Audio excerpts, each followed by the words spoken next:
Hello and welcome back to the Decipher podcast. I'm Dennis Fisher, here with my old good friend, Rich Mogull. Old in the sense that we've known each other for a long time, but And the other thing yeah, also. we're Yeah. both kind of old, but that's okay. Guess what, Rich? So is the internet, and it doesn't work all that well anymore. So that's why we're here. Um, we're recording this in the midst, or I think towards the tail end of a pretty large Cloudflare outage, which it does not seem to be a security event at this point. We're still, they haven't done like the postmortem, which I know they will. They're really good about that, but it just looks like a network thing on their end. But when these things happen, and they seem to happen with regularity now, and not, I don't mean Cloudflare, I mean just the internet infrastructure itself, which essentially comprises about 6 companies at this point. My first thought, and my first thought was to call you and be like, hey, what the hell's going on? Why doesn't anything really work anymore? Like, why are things breaking all the time? And why don't we have more, redundancy and resiliency? I'm not sure if you have an answer for that, but I know you think about these things in a deep way all the time. So what are your thoughts when something like this first hits and everything seems to go haywire for a while? I mean, the one that hit me this morning was the internet is now a single point of failure. And, if we think about what we've done, we have created these global systems, these distributed systems, but they do rely on, they become so distributed that the internet is what connects them. Yeah. That an outage there really has cascading implications in ways that it previously hadn't. So I don't think that these providers are any more fragile than they have been in the past. It's that we have a greater dependency on them than we have before. Mm-hmm. There's, as you said, I don't know, is it 5, is it 6, 7 companies, whatever, not the biggest list on the face of the planet that we've all come to rely on. So outages there are going to affect us. I mean, think about what's going on here. So with Cloudflare, there's kind of 3-ish companies that really dominate that area. We've got Cloudflare, we've got Akamai, and then maybe Fastly in that mix, and maybe other ones I'm not aware of. An outage on any of those can affect a material percentage of the internet. Yeah. With cloud, there's 3 hyperscale providers and 1 or 2, additional ones like that fit in. So if Amazon, Google, Microsoft go out, that's going to affect a large swath of things. And Oracle maybe is there, maybe not. They're not where the others are these days, or one of those others. So I've just listed 5 to 6 companies. If any one of those go out, a measurable percentage of the internet becomes less reliable. And there's kind of no way to avoid that because we're not back to running everything on premises. And if you ran it all in the data center, you still need a CDN. So, I don't know, monopolies, they're not monopolies, but it's close enough. Yeah.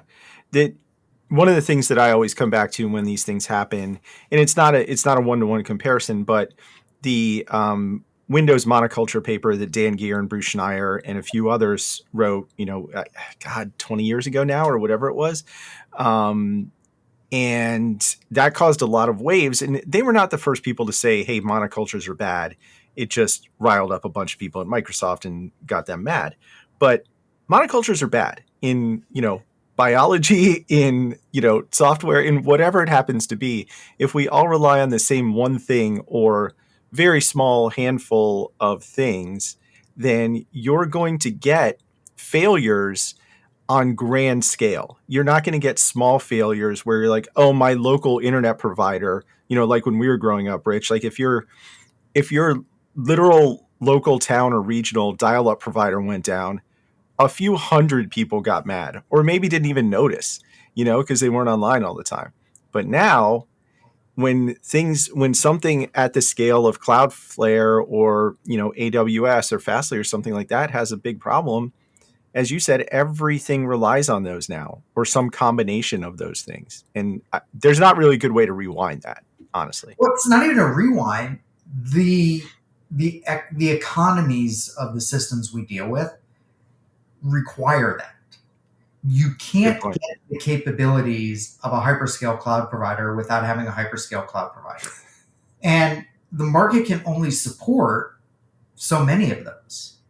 The alternative is all the smaller data centers and such, but then there's no way they can keep up to the same degree with enterprise demands.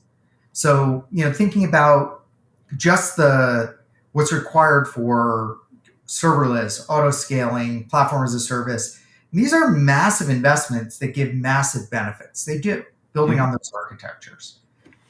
Europe is seeing this right now as they're trying to develop sovereign clouds locally, and you got OVH and you got Stackit, and they can't compete with the global providers. But the global providers themselves can't compete if they weren't global providers.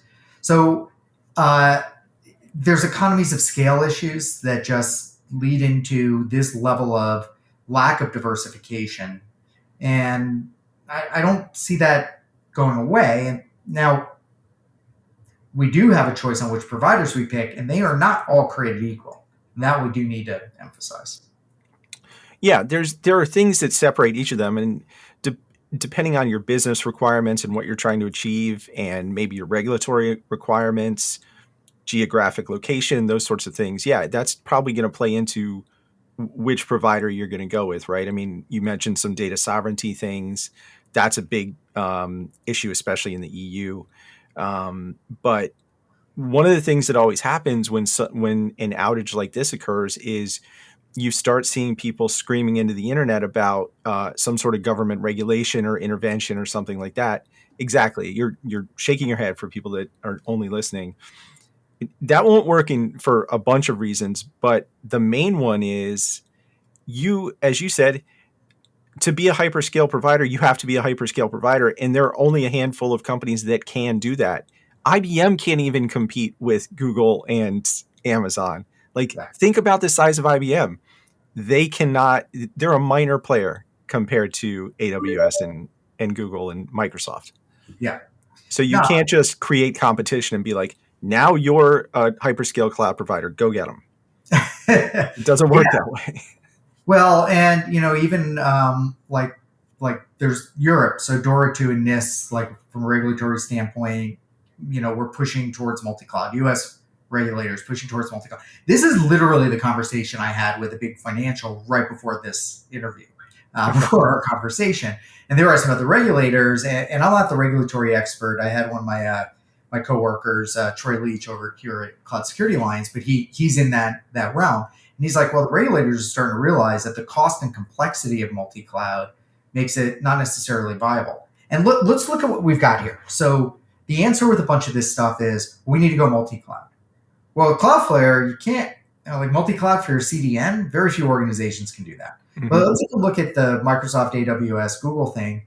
And all right, so if you went multi-cloud there, the way you make the multi-cloud work is you're probably sitting behind DNS and a CDN to route your traffic to the appropriate cloud provider. So there's that point of failure. Yeah. Or maybe it's like, well, we have to worry about, managing our cloud, and we have to manage multi-cloud, which is really hard. So you layer on another tool, and I don't know, Wiz, Orca, Palo, whatever, for us security folks. And then there's dependencies there. And they themselves are multi-cloud, but maybe. So it's like turtles all the way down. One of my favorite, just like sum it up things. Like, I don't know. It's just turtles all the way. Yeah, I don't know. Turtles all the way down. Yeah. And I've had discussions, and I'm positive you have too, because this is what you do, with organizations and CISOs and CTOs who did the multi-cloud thing, and then it didn't really work out all that well for them because of the complexity and the security issues and all of that. So they've gone back to just a single provider because it was simpler, and I don't know about maybe more cost efficient, but probably.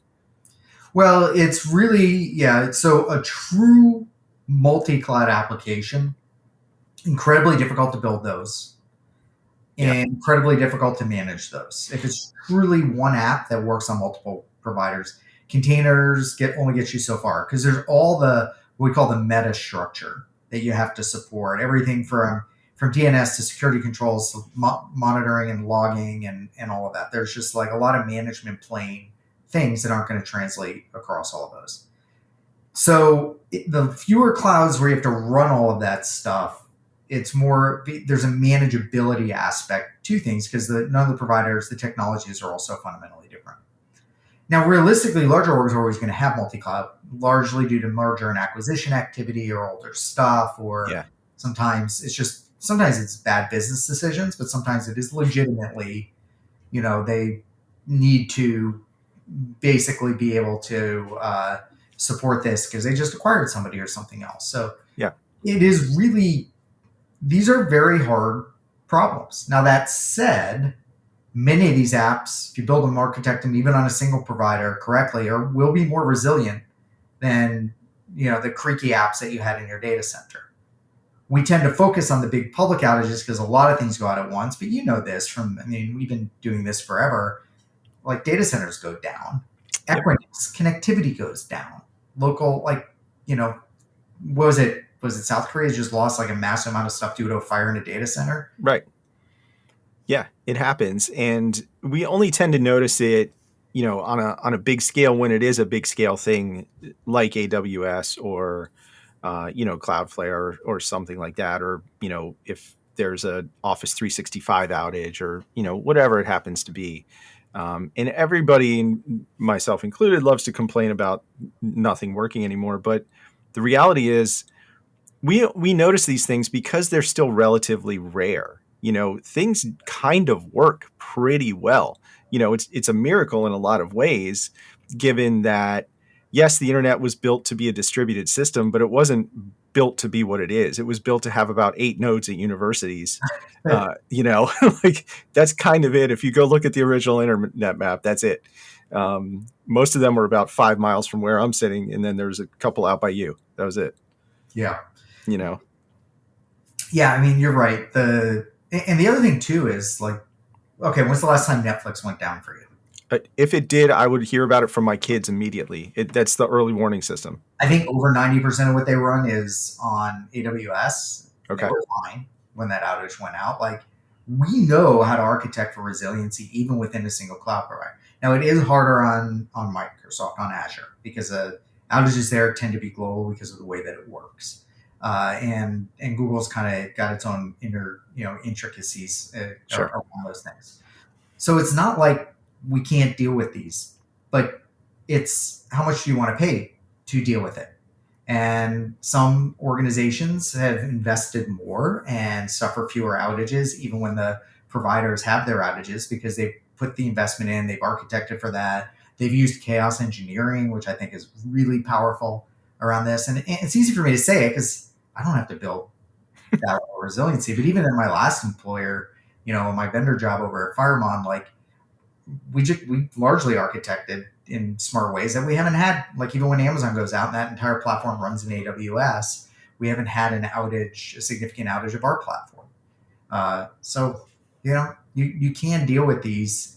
Could we have one? Well, yeah, absolutely. There's things that could take that down, but it's been almost 7, 8, 9 years with one kind of outage. From a security perspective, I think a lot of times we, even for events like this that are not specifically security related, a lot of times security infrastructure can be affected by these. It could be, your MFA infrastructure. It could be, I think some CAPTCHA things were down. That's not really security, but it can get in the way of things that need to happen for you to get into accounts.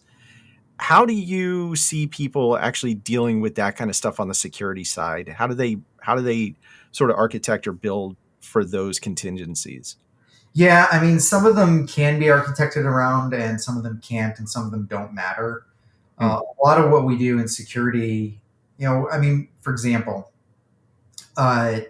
if something is down, then I probably don't need to protect it as much. Right. Yeah, but some of our tooling and stuff, it will usually affect the things that are more, really a lot of what we do is,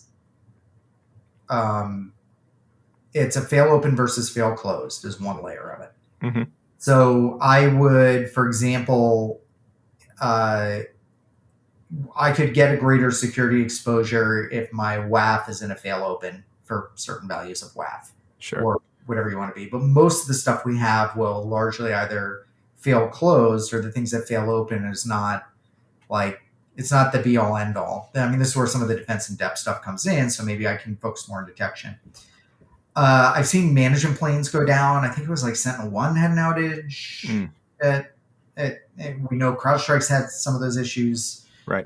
I mean, everybody has it at a certain point where that control plane goes down, but that doesn't mean that Sentinel One agents weren't working. It just meant things maybe weren't updating, and you couldn't get in to do your analytics and maybe some of your alerting. I mean, we do take that into account when designing security controls, and but honestly, we usually don't have budget to do much about it. Let's be realistic for the larger outages, because I'm not going to run three tools that do the same thing simultaneously that are not only going to cost more, but are going to come with performance hits and everything else. So there's aspects of layers and failover we do tend to have, particularly around some of our network security stuff. The endpoints will usually run independently unless the endpoint's the problem and takes everything down, which I don't know. Hopefully, we can get another 5 years before we have another one of those again. uh, so I'm kind of being nebulous because I see a lot of different things, but sometimes it's a hard problem, sometimes it's not. It just depends on which security controls it are, and how like active, live, critical is it in that moment that we can't handle an outage for an hour. Yeah. I remember you doing some speaking and maybe some writing about like kind of the myth of resiliency, in this world over time. And one of the things that made me think about is, and you just mentioned the budget part of it, there's only a handful of even very large enterprises that can build in any sort of like actual one-to-one redundancy for events like this. Most companies, even at large scale, can't be like, oh yeah, just switch over to our other massive cloud provider and CDN and this and that.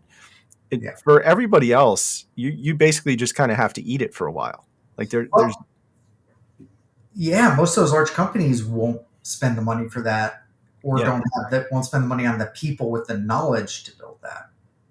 right. Yeah, that's a good point. And there's that group of people is relatively small too, I would think. Yeah. Yeah. So, I mean, yeah, these are addressable problems. I don't like to use the word solved in a situation like this, but No. it's time, it's money, it's knowledge. And in some cases, does it fucking matter? Sorry, language. But Please.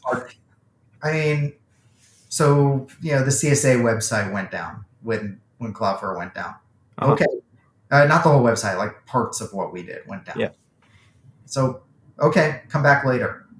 Like your banks used to not be open 24/7. Right. Yeah. Well, there's transaction reconciliation and back end issues and all of that. I don't mean to demean that, but honestly, if we didn't have social media, how many people would notice this stuff was down in the first place? No, that's exactly right. That's the way that most people probably were notified of this morning, and it was their main sort of interaction with it was some sort of outage, whether it's on Twitter or Instagram or whatever it happened to be. You were like, "Why isn't this loading? Why can't I see the dumb videos this morning?" Yeah. And then you go and figure out it's a platform problem. I mean, that's Life, basically it. go outside, people. Yeah. I know that's literally what I said this morning, but I'm in here talking to you. Which is Like, better anyway. up. The other thing I wanted to ask was, we know that the security teams at these large providers, Amazon, Fastly, Cloudflare, all of them, Akamai, very mature, very advanced. They think about this stuff all the time. They don't only think about it when bad things happen. They Yeah. know how things break, why they're going to break, all that kind of stuff. But there's always unintended or, unanticipated consequences. And a lot of times it comes down to some small, subtle change that was made, probably with benign intent. And then there's a cascading failure. I think that was the case in the AWS outage from like a month ago, right? Yeah, there was the way that they updated, and yes, it was DNS. The way that some of those updates were handled, it basically created a timing issue because one thing stalled out in a way that was, yeah, it was fascinating when they revealed the details about this happened, and they put in more things to deal with it. But even there's just so many subtle ways, and even with like robust, mature chaos engineering, you're not going to figure out all the ways something can go out. And we talk about brownouts versus blackouts in terms of did you did they, like in the AWS one, did something get out of sync because one thing ended up running slower than something else and overwriting and everything else in locks? And is even the smartest people in the world are just going to miss some of that stuff. It's Right. just there's no way. You try to build resiliency in so when something like that happens. In Amazon's case, the resiliency worked in that was largely isolated to one region. And even the multi-region impacts of that were relatively limited because they built to deal with that, as opposed to when front door went down on Azure and it took down, the entire Azure portal and a lot of aspects related to that, or when Azure's MFA went down and nobody could log in Right. with the authenticator MFA issue. So there's no way we can eliminate this completely. No. AI is going to solve that for us. Right. Oh my God. I was kind of going to go down that road, but we don't have time for that. Maybe the last thing I wanted to say was, from an attacker perspective, if you're, bad guy number 3 in, North Korea or China or whatever, and you're looking at ways to, sow a little chaos in the US or the world at large, these are the kind of things, and I'm certainly not giving this idea away. I'm not the first person to think about this. These are the kind of things that realistically you might be interested in causing, rather than some, sort of Stuxnet level virus put into the electrical grid. Oh, but they already do. Like, Oh, of course. Yeah. big DDoS attacks from Iran against the financial providers Yeah. recently, and both Amazon and Microsoft has seen state-sponsored level, DDoS and DOS attacks. We've got the embedding in our power systems and everything else is to do exactly that. Yeah, the pre-positioning. That's why they're there. Yeah. Yeah, they're there. And then, the U.S. power grid, you don't have to take the whole grid down. You pull out enough of the nodes in the right places. And I'm not saying this is going to happen, but it certainly has been strategized for decades. Going back to my Gartner days 20 plus years ago, we're talking about, I hated the term digital Pearl Harbor, but that's what it was. It's like, I hate that term, but Yeah. I was on a project called that, not my choice. Oh boy. On that term, but stuff we were doing with the government to war game this stuff out. So yeah, I mean, it's all known. Now, some of you can do subtle issues, but again, they're not going to do these outages just to cause random chaos. Like the state sponsor, they got to time it, and even the criminals, if they're going to do it, they're going to they've got a profit motive, so they're going to time it. Then you just get down to the anarchists who just want to break things to break things. Okay, that's fine, but Russia has been doing this. I mean, particularly in Europe, and they time it to maximize, to get some kind of a result, either kinetic or financial or other. Yeah. I mean, you see the power grid in Ukraine go down in the middle of winter for, at regular intervals and things like that. Yeah. It's not predictable, but after the fact, you're like, well, yeah, makes sense. Yeah, or some of the information warfare, deception operations, campaigns and stuff timed to maximize effect. And I mean, that's just the nature of that game. Yeah, that's their job. That's what they do. Yeah. Yeah. All right, Rich. Well, thanks for your time, man. I appreciate you doing this on short notice. It's always good to catch up with you. Thanks a lot.